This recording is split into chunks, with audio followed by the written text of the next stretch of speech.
पार्थ पवार जमीन व्यवहार प्रकरणी आता चौकशी समितीचा शासन निर्णय जारी झालाय। महसूल विभागाचे अपर मुख्य सचिव विकास खारगेंच्या अध्यक्षतेखाली समिती गठीत झाली आहे।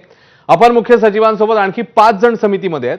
पुढच्या 1 महिन्यात चौकशी करत अहवाल सादर करावा असे निर्देश देण्यात आले। त्यामुळे या घडीची मोठी अपडेट आहे आणि हाच तो शासन निर्णयाचं पत्र जे आहे ते आपल्या टीव्ही स्क्रीनवर आपण बघताय। 5 जणांची समिती या जमीन व्यवहाराची चौकशी करेल। 1 महिन्यांची चौकशी समितीला मुदत देण्यात आली आहे। 1 महिन्यानंतर चौकशी समिती अहवाल सादर करेल।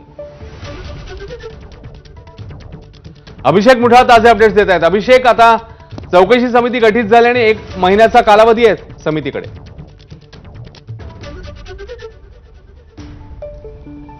हो, नक्कीच। एकूणच मुंडवा जी जमीन घोटाळा प्रकरण आहे या संदर्भात चौकशी समिती ही कालच आपल्याला पाहायला मिळालेलं होतं की ती लावण्यात आलेली होती। अपर मुख्य सचिव विकास खारगे यांच्या अध्यक्षतेखाली ही समिती नेमण्यात आलेली होती आणि त्या समितीला साधारणपणे 1 महिन्याचा कालावधी देण्यात आलेला होता। एकूणच या संदर्भात चौकशी करण्याचे देखील आदेश देण्यात आलेले होते। प्रामुख्याने जर का पाहायचं तर यामध्ये विकास खारगे यांच्यासोबतच इतर एकूणच काही अधिकारी आहेत त्यांचा देखील आपल्याला यामध्ये समावेश पाहायला मिळतो आहे, ज्यामध्ये विभागीय आयुक्त पुणे असतील किंवा मग जमावबंदी आयुक्त आणि संचालक भूमी अभिलेख यांचं नाव असेल किंवा नोंदणी महानिरीक्षक व मुद्रांक नियंत्रक जिल्हाधिकारी पुणे, सहसचिव मुद्रांक आणि महसूल व वन विभाग अशा हे सगळे सदस्य आहेत ज्यामध्ये यामध्ये गठीत करण्यात आलेल्या समितीमध्ये आपल्याला पाहायला मिळतात। एकूणच या सगळ्या प्रकरणामध्ये अनियमितता झालेली आहे आणि या संदर्भात कशा प्रकारे चौकशी होईल।